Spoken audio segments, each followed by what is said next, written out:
Siema, tu Przygoda TV. Jak to brzmi? Siema, tu Przygoda TV. Jestem właśnie w Ribera Grande, mamy weekend, więc postanowiłem trochę pozwiedzać wyspy. Jestem też umówiony z Adrianem, z którym przez tydzień pracowaliśmy razem. Mam się z nim tutaj dzisiaj zobaczyć. Zaprosił mnie, bo jego znajomi z grupy paraglajdowej organizują tutaj dzisiaj barbecue. No i w ogóle fajnie jest się spotkać, wybrać z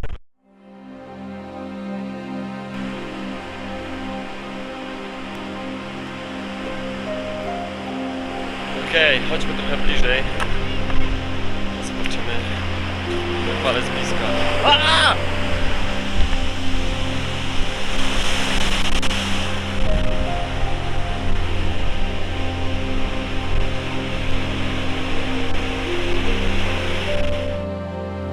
Dobra, więc w wodzie jest dwóch śmiałków, którzy są naprawdę bardzo odważni, bo widziałem ich zmagania przez, nie wiem, przez 20 minut, jak starali się wypłynąć poza te fale. No i nie było to za łatwe. Yeah, he made it. Zawijam się z plaży, czas pozwiedzać sobie Ribera Grande. Zapraszasz mnie do siebie do domu?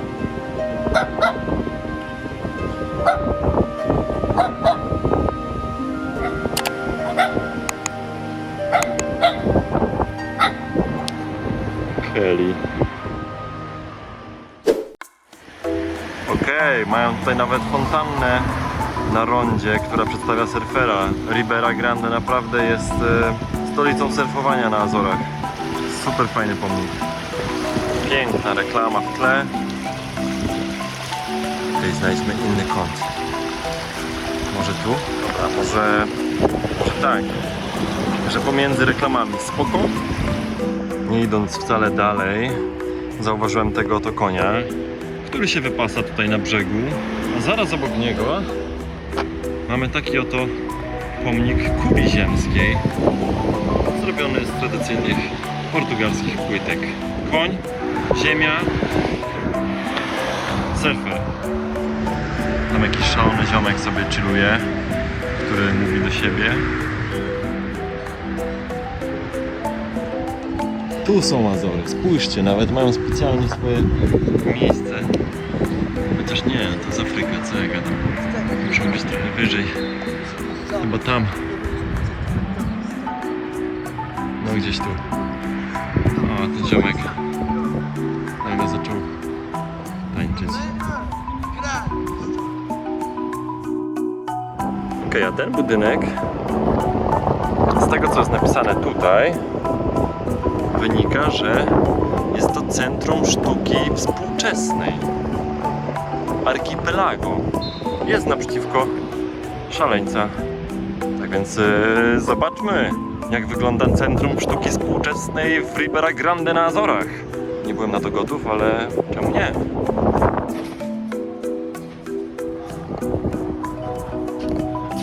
Sezamie, otwórz się.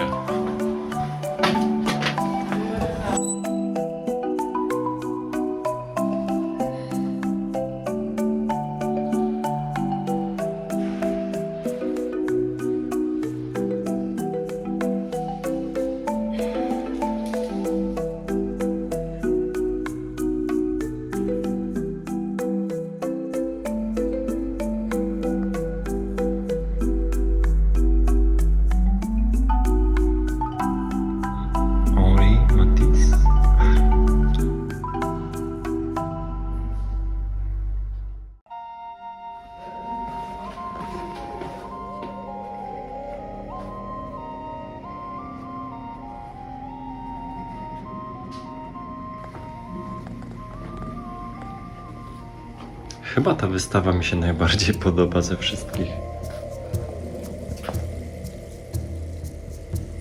Uciąłem sobie krótką pogawędkę z jedną z pań, które tutaj pracują. Opowiedziała mi trochę więcej o tej wystawie. Dowiedziałem się, że ta wystawa jest wystawiana przez 9 miesięcy i nazywa się Transformacja. I polega właśnie między innymi też na tym, że te rzeźby czy instalacje zmieniają swój kształt ze względu też na miejsce, w którym są wystawione, dlatego że jesteśmy właśnie w piwnicy i jest tutaj bardzo wilgotno, tak więc część z rysunków się na przykład odkształca, wdziera się jakaś pleśń może. Dodatkowo też część z tej ogromnej przestrzeni piwnic została pozostawiona dla odwiedzających do tego, żeby też w jakiś sposób przyczyniali się do zmiany. Myślę sobie, że gdybym przesunął jeden z tych kamieni, to naprawdę nikt by się nie obraził. Bardzo podobają mi się też te obiekty organiczne, typu właśnie kamienie czy liście, glina. Często podziwiam je w naturze i myślę sobie, że są absolutnie piękne jako obiekt. Totalnie zasługują na to, żeby być też w przestrzeni muzealnej. Chociażby na przykład taki korzeń. Zwyczajny korzeń, a jednak swoim kształtem przypomina kalmara. Może się kojarzyć z innymi różnymi stworzeniami wodnymi i nie tylko.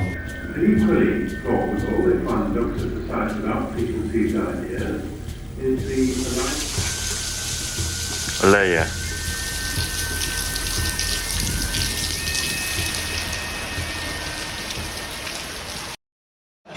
Pierwszy raz dostałem w Portugalii duże piwo, ale poprosiłem o duże. Zwykłe 500 ml, ale w Portugalii to jest jakiś ewenement.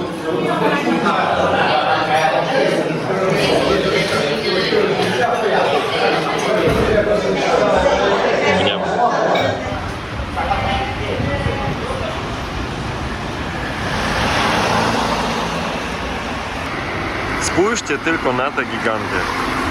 Opa! Się uchowały.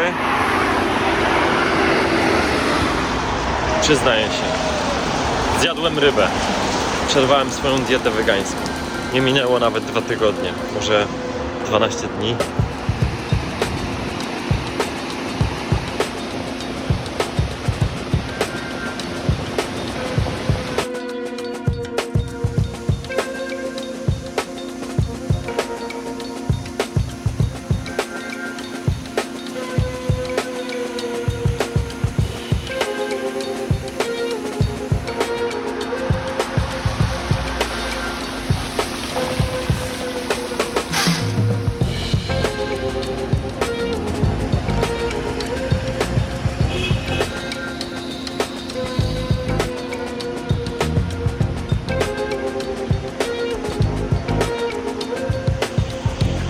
Przyznam szczerze, że nie zrobiłem jakiegoś researchu przed przyjazdem do Ribeira Grande. Dosłownie wpisałem na Google Maps Ribeira Grande i zobaczyłem 2 zdjęcia z tego miejsca. Tak naprawdę te miasteczka tutaj są niewielkie, więc można się przespacerować w godzinę, 2 i można w ten sposób zobaczyć wszystko, co kryją.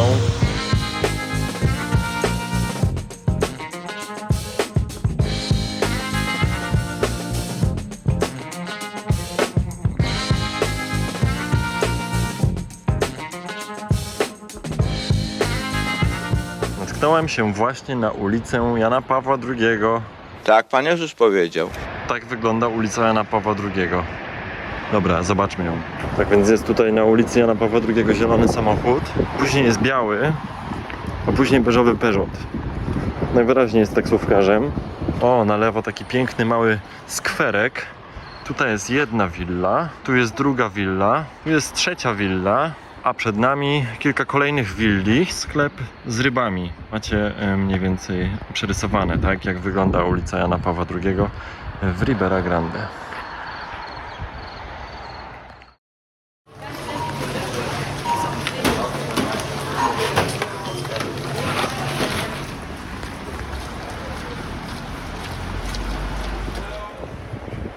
Dotarliśmy na miejsce.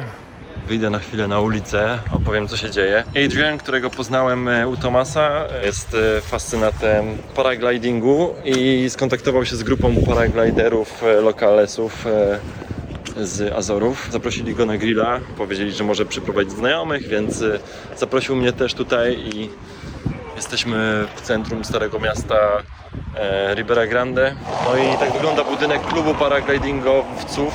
Jezu, jak to się odmienia? Your bags here, there's no problem.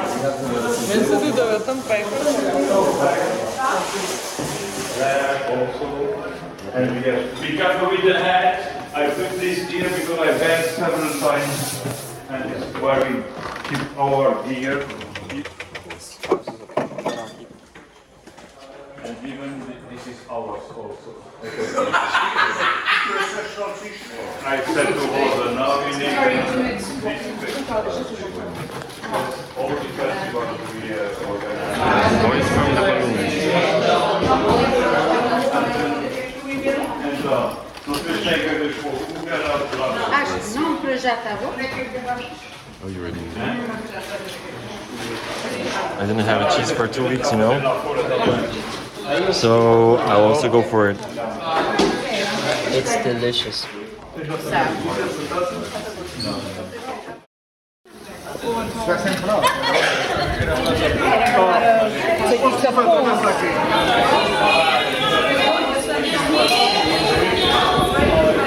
This is a paraglider dude, and this is sort of his cabin scenario. Like, since you're gonna stay many hours in the air, you need to have a bit of comfort and a bit of equipment to know where you're going. So this usually here just keeps you warm. It's quite easy to get out of.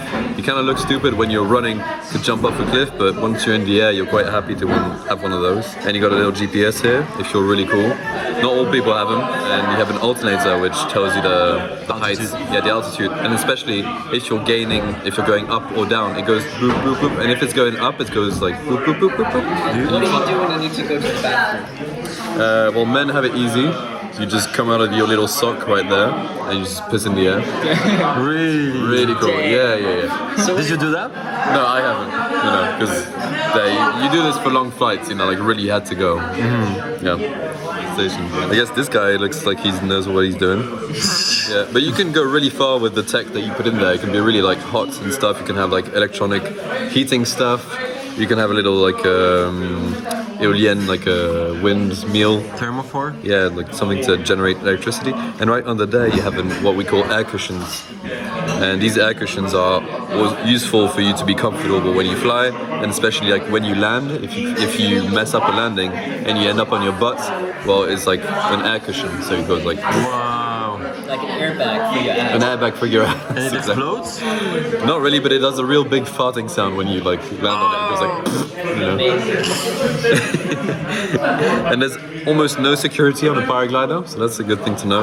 The only thing you have is like a vertical parachute, like it's a thing that you throw off, and it looks like those military parachutes that you had, you know, back in when they were like people jumping out the planes, you know, these ball-shaped parachutes. That's the only thing you have, which take 50 meters to deploy, which usually you have problems between 50 and 0, so kind of dangerous. But How often people die? not often at all. Like it's almost never. But paragliding is more dangerous than skydiving. Really? Yes, Why? because you hang out closer to the ground usually. So, and you're playing around more with the environment, whereas skydivers land in a very open field area just to go back in the plane. They don't lose their time trying to figure out where the air is, like playing around with cliffs or whatever. They just go straight to the ground. But paragliders don't do that. And how do you run when you have a sock on like that? Yeah, that's a good question. He has a sock between, so you can see he's encumbered, you know. He's not very comfortable. Yeah, he's fighting for sure.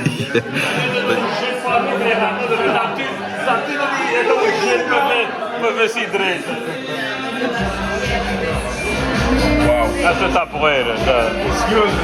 Dostaliśmy maseczki i smyczki.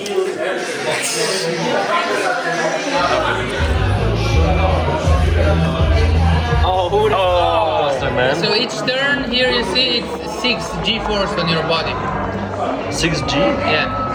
Wow. So the whole turn is almost 2 seconds. The whole turn. Uh-huh. And Oh, I can hear it. I can hear it. Was it the first time for you? Can you breathe while doing that? I don't remember.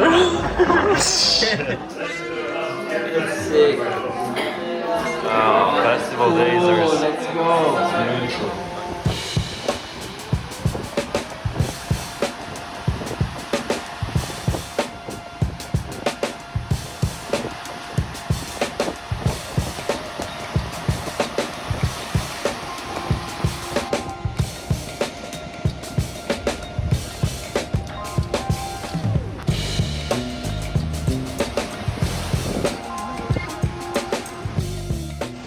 Byliśmy wczoraj na grillu i zlocie paralotniarzy i było super.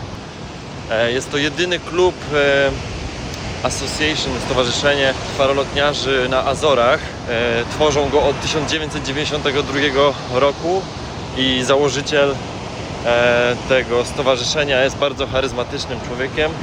Spędził z nami wczoraj sporo czasu przy stole, opowiadając różne ciekawe historie ze swojego życia, o tym jak podróżował przez cały świat, o tym jak zatrzymała go policja w Iranie i spędził tam 3 dni w więzieniu, bo myśleli, że jest szpiegiem, o tym w jakich dziwnych miejscach nie lądował w swoim życiu, o złamanych nogach, rękach, kręgosłupach, nawet miał kontuzję czaszki. Szalony człowiek, ma 64 lata i dalej lata. Lata. Więc bardzo było fajnie wczoraj, była pyszna wyżera, mnóstwo mięsa.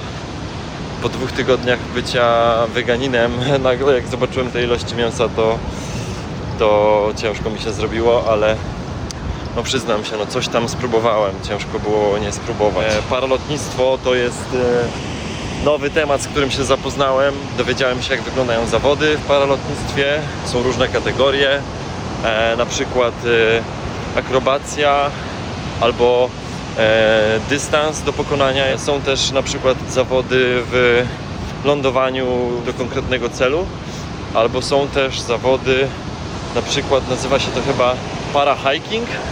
Te zawody polegają na tym, że można tylko chodzić bądź latać swoim skrzydłem. Nie wolno się przemieszczać za pomocą środków transportu zmotoryzowanego.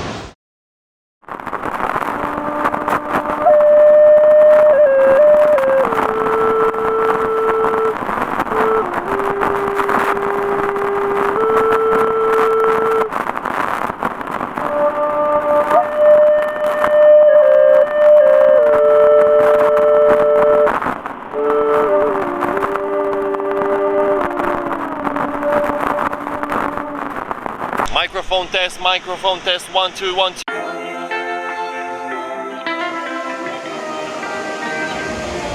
Good luck!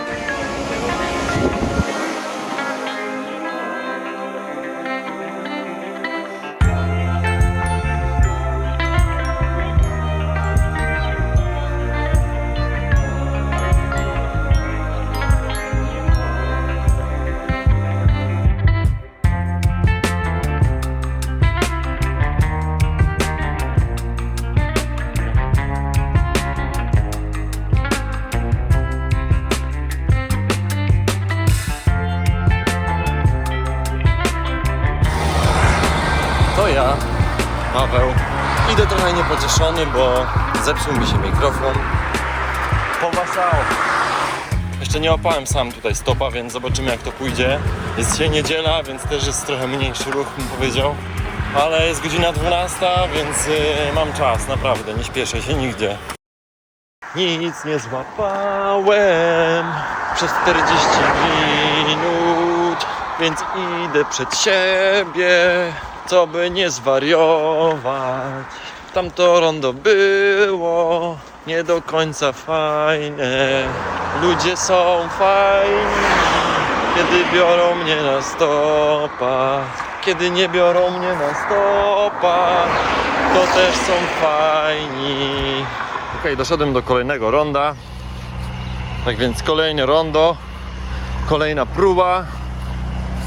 Tutaj jest teraz tylko jedna nitka i jest nawet taki, zaułeczek, zajebiście.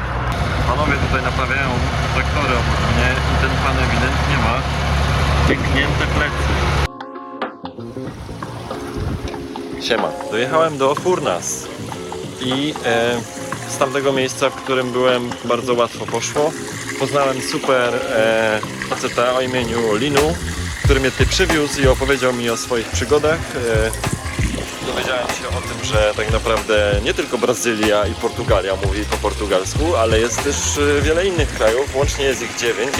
Jeden z tych krajów jest w ogóle obok Nowej Zelandii, przez długi czas była pod okupacją Indonezji i odzyskała niepodległość w 2000 bodajże drugim. Super był miły ten gościu, powiedział, że jak tylko będę kiedykolwiek czegoś potrzebował, to żebym się do niego odezwał. Dał mi swój numer telefonu, mieszka w Ponta Delgada, tak więc podróżowanie na stopa jest naprawdę ekstra, polecam każdemu, tym bardziej właśnie na wyspie Azory, ponieważ ludzie są tutaj przyjaźni i chętni do pomocy, lubią poznawać też innych, polecam. Zostawią mnie też tutaj w miejscowości Furnas, jak widzicie są za mną gorące źródła, są tutaj strumienie z wodą i Linu powiedział mi, że każdy z tych źródełek tutaj ma inny smak, tak więc jest to woda wulkaniczna, którą warto spróbować. Nie wiem, trochę się boję, bo śmierdzi jajem tutaj, ale czemu nie, jak już jestem, to spróbuję. Jest jakby trochę gazowana. Ciekawy smak, ale nie piłbym tego w litrach na pewno.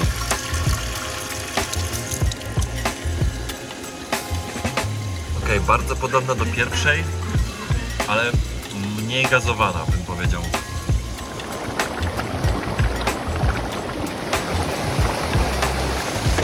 Kolejne źródełko. Jakiś taki kamienny posmak, taki lekko gazowany też. A nawet bardzo gazowany.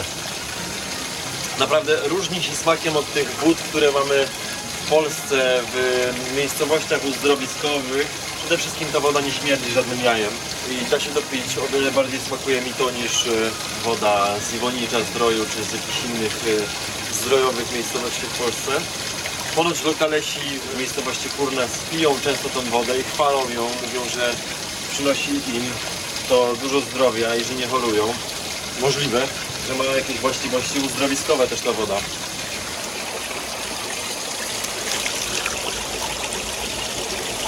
Ta ma taki smak trochę starych rur, jakiejś starej kanalizacji, bloku, no tak mi się kojarzy, no.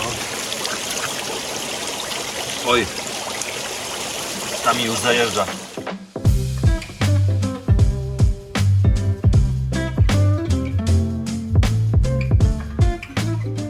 Brakuje tutaj już tylko Jezusa.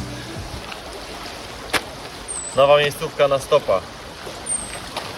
Przystanek autobusowy. Bez zatoczki, ale na tej drodze prawie nic nie jedzie, więc myślę, że jak ktoś się zatrzyma na chwilę, to się nic nie stanie. Ważne, żeby się uśmiechać.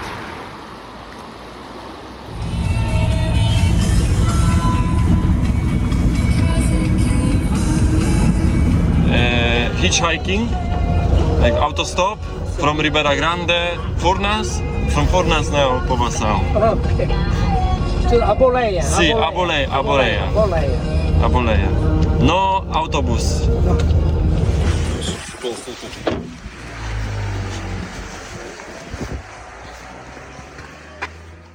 Przygoda, przygoda, przygoda, przygoda, przygoda TV, przygoda TV.